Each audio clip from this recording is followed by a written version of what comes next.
Hello students, welcome to the selection classes. आज का जो हमारा टॉपिक है वो प्लेसेस एंड न्यूज़ का तो है, लेकिन यूपी स्पेशल है। यूपी की कौन कौन सी जगह चर्चा में रही है, यूपी में कौन सी चीज़ चर्चा में रही है, उससे रिलेटेड वीडियो आज हम करने वाले हैं। ये इसका पार्ट 1 है। अगर आप इसमें अच्छा रिस्पॉन्स देते हैं तो इसका पार्ट 2 भी हम लेकर आएंगे। तो आइए जान लेते हैं कि यूपी में कौन कौन सी जगह बहुत ज़्यादा चर्चा में रही है और ये आपके आने वाले एग्जाम के लिए बहुत ज़्यादा इंपॉर्टेंट होने वाला है। तो बहुत सारा लाइक करिए, बहुत सारे लोगों के साथ शेयर करिए और हमारे चैनल को सब्सक्राइब करिए। चलिए स्टार्ट करते हैं हमारा सेशन। सबसे पहली जो बात यहाँ पर चर्चा में थी वो थी संवित गुरुकुलम गर्ल सैनिक स्कूल। देखिए इसके आने की संभावना बहुत ज़्यादा है, इसलिए ये आपको पता होना चाहिए कि कहाँ पर ओपन किया गया है। तो वृंदावन उत्तर प्रदेश में इसे ओपन किया गया है। किसके द्वारा? डिफेंस मिनिस्ट्री ऑफ इंडिया के द्वारा इसको इनॉग्रेट किया गया है। बेसिकली ये एजुकेशन पॉलिसी हमारी 2020 में जो आई थी उसके तहत स्टैब्लिश किया गया है। ऐसे ही गवर्नमेंट का इनिशिएटिव है कि 100 न्यू सैनिक schools across all the states इस तरह के स्थापित करने की बात करी गई है। ठीक है, अभी रिसेंटली जनवरी 2024 में ही इसका उद्घाटन किया गया है। और सैनिक स्कूलों की स्थापना का श्रेय उत्तर प्रदेश को ही जाता है। 1960 से उत्तर प्रदेश के द्वारा इस तरह के स्कूल खोले जा रहे हैं। ठीक है, तो ये चर्चा में था। संवित गुरुकुलम गर्ल्स सैनिक स्कूल कहाँ पर है आपको पता होना चाहिए, किस पॉलिसी के तहत ये खोला गया है ये बात आपको पता होनी चाहिए। वृंदावन, याद रखिएगा, वृंदावन उत्तर प्रदेश। ठीक है, आगे पढ़ते हैं। देखिए इस तरह से आपको संवित गुरुकुलम गर्ल्स सैनिक स्कूल देखने के लिए मिल जाएगा। नेक्स्ट है हमारे पास स्वरवेद महामंदिर। इसका उद्घाटन किया गया है 18 दिसंबर 2023 को इसका उद्घाटन किया गया है। बेसिकली इसका उद्घाटन वाराणसी में किया गया है। यहाँ पर जगह का नाम नहीं लिखा है तो मैं आपको बता देती हूँ, वाराणसी में इसका ये लिखा हुआ है, वाराणसी में इसका उद्घाटन किया गया है प्राइम मिनिस्टर नरेंद्र मोदी जी के द्वारा। देन उसके बाद अगर मैं बात करूं कि ये स्वरवेदा टेम्पल जो है इसको कंस्ट्रक्ट किसने किया था, तो इट वाज कंस्ट्रक्टेड बाय संत सदाफल महाराज जी के द्वारा इसको बनाया गया था। और इसके फाउंडर कौन थे, मतलब ये जो हमारे संत सदापाल महाराज जी किस चीज के फाउंडर थे, तो ये एक योग इंस्टीट्यूट है, विहंगम योगा इंस्टीट्यूट, उसके फाउंडर थे। ये जो हमारा केंद्र बना है ये किस चीज का केंद्र बना? देखिए टेम्पल नाम से आप कंफ्यूज हो जाएंगे, महामंदिर है तो कोई भगवान होंगे, नहीं, यहाँ पर आपको कोई भगवान नहीं मिलेंगे।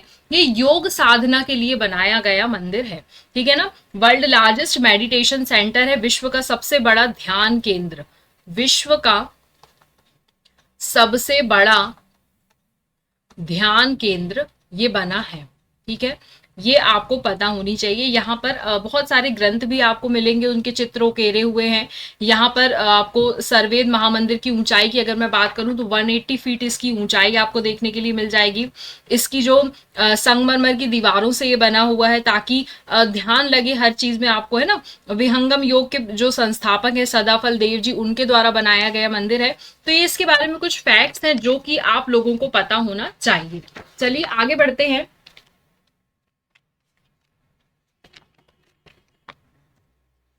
इस तरह का देख लीजिए कितना अच्छा दिख रहा है। Next, countries first telecom centre of excellence. देखिए कंट्री का पहला है और यूपी में खुला है तो एग्जाम पर्सपेक्टिव से इंपॉर्टेंट हो जाता है।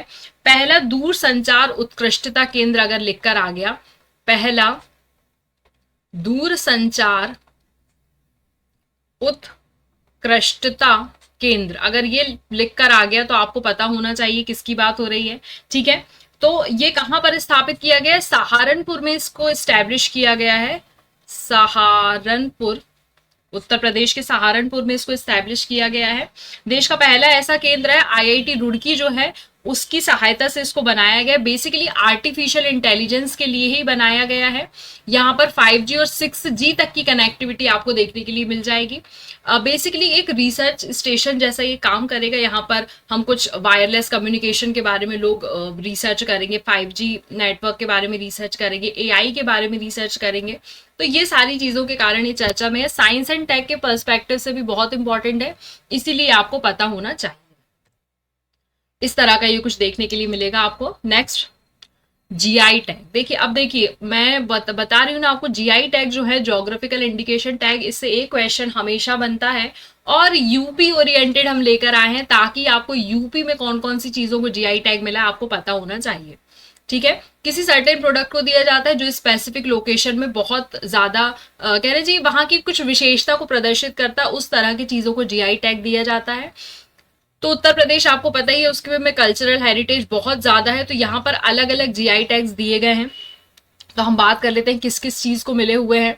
तो सबसे ज्यादा अगर मैं बात करूं तो यहाँ पर 4 नए उत्पाद हैं जिनको जीआई टैग मिला हुआ है। ठीक है, कौन कौन से वो उत्पाद हैं? एक बागपत होम फर्निशिंग, नाम याद रखना है आपको, बागपत होम फर्निशिंग, इसको मिला हुआ है। दूसरा मिला हुआ है अमरोहा ढोलक को, अमरोहा ढोलक, इसको मिला हुआ है। फिर एक मिला हुआ है कालपी का हस्त निर्मित कागज, कालपी का हस्त निर्मित कागज। एक मिला है बाराबंकी हैंडलूम, बाराबंकी हैंडलूम। इसी के साथ ये तो हमारे 4 नए उत्पाद हो गए, 3 पुराने भी हैं, उनको भी आप थोड़ा सा देख लीजिए। पुराने में तो बहुत ज्यादा नहीं है, बिल्कुल रिसेंट में ऐड हुए हैं।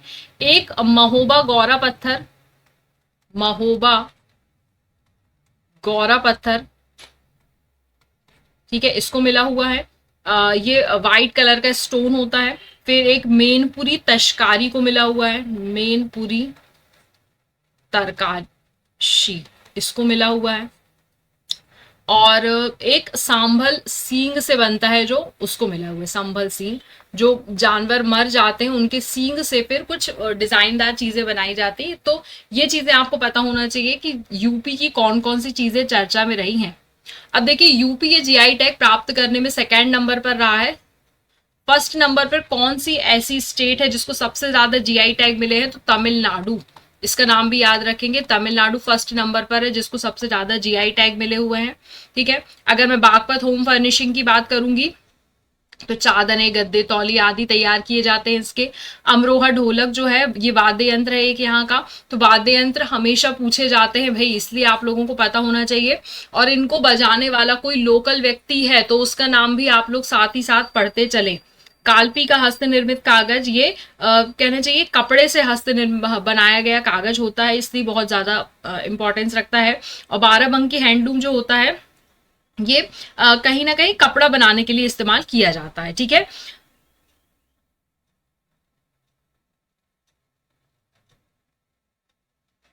ठीक है, इसके बाद एक कांगड़ा चाय बहुत चर्चा में थी हमारे यहाँ की, ये यूपी से रिलेटेड नहीं है लेकिन आप लोग इसके बारे में भी पढ़ लेंगे। कांगड़ा चाय को भी जीआई टैग देने की बात करी गई है यूरोप द्वारा, क्योंकि उनको समझ में आया कि भारत की चाय बहुत ज्यादा अच्छी है, इसलिए हमें इसे भी जीआई टैग देना चाहिए। आगे बढ़ते हैं। First tribal museum of Uttar प्रदेश, देखिए मैंने आपको बार बार बोला है जो भी पहला रहता है वो बहुत चर्चा में रहता है। ठीक है, तो यहाँ पर एक मैंने आपको ट्राइबल वाला भी सेशन किया हुआ है, अगर आपने वो नहीं देखा होगा तो मैं उसका लिंक कमेंट सेक्शन में पिन करवा दूंगी, आप उसे भी देख लीजिए।